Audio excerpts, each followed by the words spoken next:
o programa para a gente comentar. Vamos sim. Antes da gente pular para o Hugo Mota, só vou voltar uma casinha aqui no jogo da vida, para quem está nos assistindo e não está entendendo.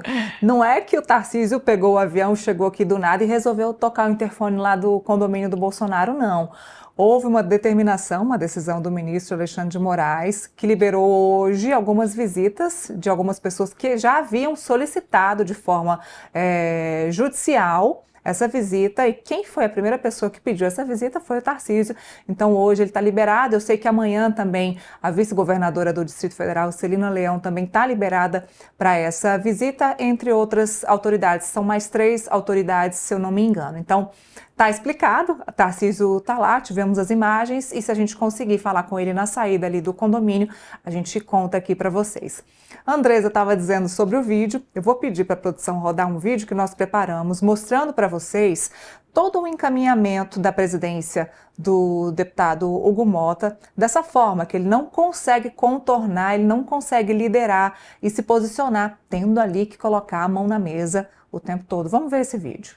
Minoria, oposição, orienta não. Pronto, PL orienta não. O deputado Sóstenes reapresentou o destaque, ainda está no prazo regimental? Não tem mais prazo? Então não vai apresentar o destaque. PL vota contra. Como vota a oposição? Quero só explicar a Vossa Excelência que a nossa decisão ela foi tomada aqui com base naquilo que o nosso secretário-geral nos passou. Houve essa confusão, peço desculpas se tiver havido algum erro, mas houve sim esse desentendimento, não mais acontecerá. Não tem nenhum problema. Agora, a minha reação foi muito mais pela colocação que Vossa Excelência fez, como que tivesse aqui, ou faz isso ou eu faço isso. Comigo não funciona. Na conversa, no diálogo, na conciliação, a gente senta, resolve qualquer problema. Agora, quando parte para um degrau acima, que agride a minha presidência, aí eu não negocio nem com Vossa Excelência, nem com ninguém, porque a prerrogativa de presidir é nossa. Mas eu quero dizer às Vossas Excelências, se Vossas Excelências estão confundindo esse presidente como uma pessoa paciente, como uma pessoa serena, com um presidente frouxo, vocês ainda não me conhecem. Ou esse plenário se dignifica de estar aqui representando o povo brasileiro, ou nós não merecemos estar aqui. E aqui não existe nem ninguém mais, nem ninguém menos do que deputado. Todos nós somos iguais perante o regimento. E o presidente está aqui para garantir a ordem. Nós não vamos permitir a desordem nessa casa. Já estou avisando, a partir de agora, que essa será uma máxima. O parlamentar que aqui estiver fora daquilo que o nosso regimento rege, nós não permitiremos que o parlamentar permaneça em plenário. Ou essa casa se coloca no lugar que ela merece estar, ou nós não merecemos aqui estar representando o povo que nos assiste nesse momento, envergonhados da representação que tem. Quase 13 bilhões de reais, vota não! Presidente. Como vota a oposição? Oposição, presidente, orienta não. Esse é um destaque. Disseram para ele. Queria que Vossa Excelência ligasse para o seu líder, viesse até a mesa aqui, porque nessa mesa aqui tem pessoas de bem. Vou ligar. Que jamais tirariam um destaque se não fosse autorizado pelo líder. Inclusive, ele já disse que se a situação não for revertida, nós vamos orientar contrário à PEC. Não tem nenhum porque problema. Nós temos eu não funciono sob ameaça. Não, quero só dizer a Vossa Excelência que eu não trabalho assim. Nós só queremos aqui o Vossa Excelência orienta como quiser. Como é que orienta a minoria e o PL? A minoria e o PL orienta não. Então Vossa Excelência não coloque as coisas assim para essa presidência. Ninguém está não fazendo admito isso. Senhor presidente. Se fizer isso, eu faço isso. Presidente. Comigo não funciona. O PL é contra a PEC. Não estamos o PL é contra a PEC. Nós estamos... O PL é contra a PEC. Está contra o Brasil e as prefeituras do Brasil. O PL é contra a PEC. O Carlos Jordi é acostumado a fazer isso, presidente. Não é assim que funciona. Não quer. Tá aí um descontrole do presidente Hugo Mota. Não sou eu que estou falando, não. A gente vem acompanhando isso desde o início desse mandato dele. Tínhamos um presidente, Arthur Lira, que apesar de ser muito duro e muito forte nos bastidores, mantinha sempre ali o seu padrão de fala e não precisava levantar a voz. Aliás, não precisava levantar nem o olhar. Era uma coisa bem de coronel ali do Nordeste, né, Andresa?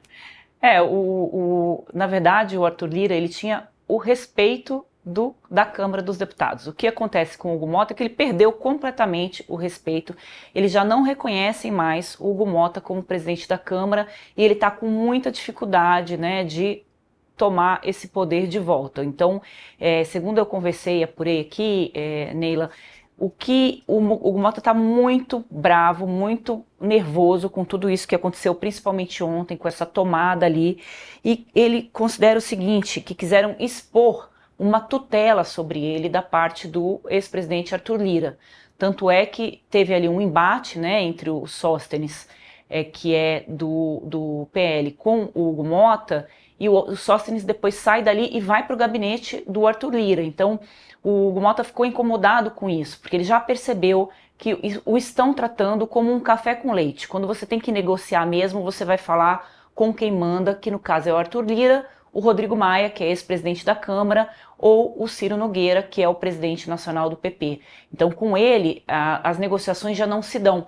E isso vai muito, Neila, de dois fatores. Primeiro, da postura do deputado, que não está se mostrando, né, com força, mas uma força que vem do respeito da casa, para que ele tome as decisões. E por outro lado, porque o Hugo Motta está num contexto diferente do Arthur Lira. O Hugo Motta está muito emparedado, né, pelo Supremo Tribunal Federal, pelo governo federal e pelo Congresso. Então, em alguns momentos, ele fica parado no meio de campo para conseguir conciliar todo mundo. O problema é que ele tem uma proximidade muito grande ali com o ministro Supremo. Ontem mesmo teve um evento aqui em Brasília, do Grupo Esfera, Neila, e o Hugo Motta estava lá, todo, né, de carinhos e amores ali com o ministro Gilmar Mendes, que tudo bem, eles se darem bem, mas é que neste momento, neste contexto em que o Congresso está bastante chateado ali com o Supremo Tribunal Federal, pegou mal, né, essa troca de afagos dele com o ministro Gilmar Mendes. Então é cobrado dele, assim, de que lado você está, né? Em outro momento também, a Câmara já estava, né, pegando fogo ali com relação à prisão do Bolsonaro, e o Hugo Motta estava lá na Paraíba. Isso. Né? Em outro momento lá atrás, estava lá tomando litrão de uísque numa festa, e que se cobrou muito dele, que ele deveria ter uma postura mais institucional.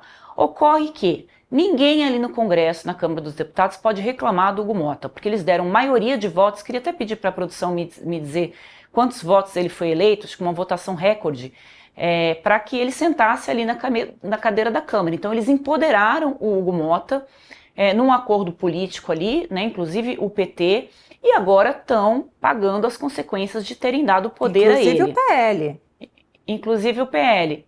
444 votos, de 513, 444 pessoas, deputados, colocaram o Hugo Motta ali naquela cadeira. O que a gente assistiu nas imagens, e depois quem quiser acompanhar esse vídeo vai estar, né, feito aqui pela nossa produção ali no YouTube e nas redes aqui do Metrópolis, é um descontrole do deputado Hugo Motta. Em vários momentos ele diz que ele não age sob ameaça, ele tem agido com rispidez com relação às bancadas, ele mostra um desconforto muito grande naquela cadeira. Tem momentos que ele está assim, Neila, quase deitando na cadeira, assim como quem não tivesse mais paciência para estar ali naquele lugar, e tem tudo a ver com isso tudo que eu fui colocando agora. Ele assumiu esse papel e ele vai ter que dar um jeito ali, eu não sei se o maracujá foi sobretaxado pelos Estados Unidos, não sei se a produção vai conseguir achar na lista. Se foi, vai ser ótimo, que vai sobrar maracujá aqui no Brasil, e é preciso fazer muito suco de maracujá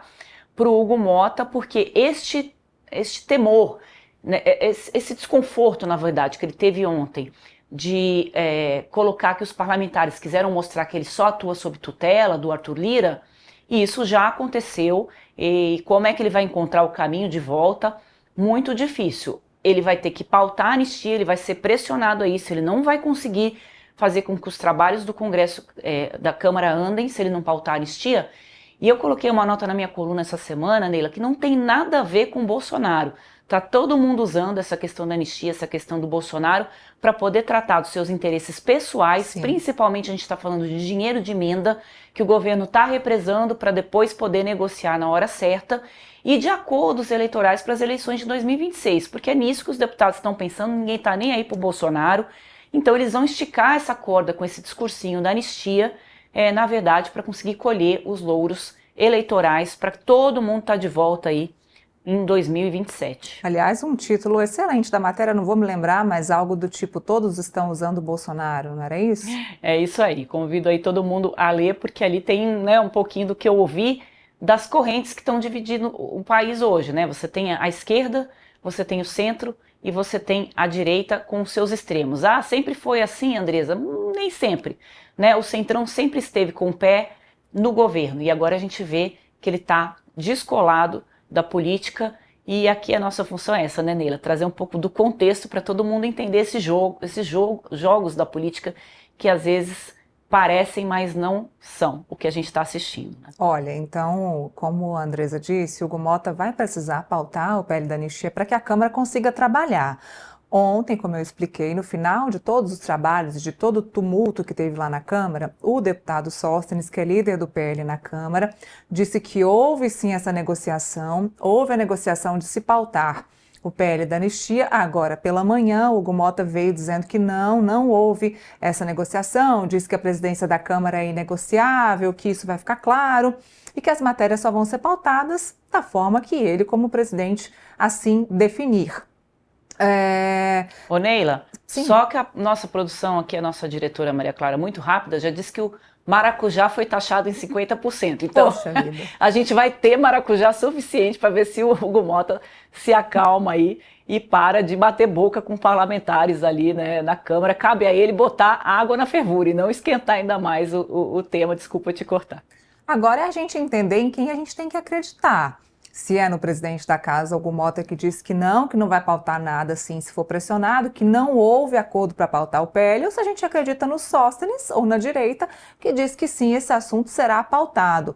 Conversei com o Sóstenes hoje pela manhã, ele me disse que estava, isso porque ele foi dormir às 4 da manhã, tá? E às 7 e pouco já estava a caminho ali do Senado para poder negociar a liberação da mesa diretora do Senado. A gente falou com o Humberto Costa também aqui no Contexto hoje, que fugiu do assunto. Eu perguntei se já havia tido uma negociação para liberar a mesa, ele desconversou e disse que os trabalhos no Congresso podem ser feitos de qualquer forma, inclusive de forma remota. Então não sabemos, pelo visto ainda não teve um acordo para a liberação da mesa do Senado. Nós separamos, Andresa, um vídeo do deputado Nicolas, que ontem passou à noite fazendo vídeos lá do plenário da Câmara, e a gente tem Rendeu conteúdo, né? Rendeu muito ali, mais de 150 mil pessoas assistindo a live dele de dentro do plenário,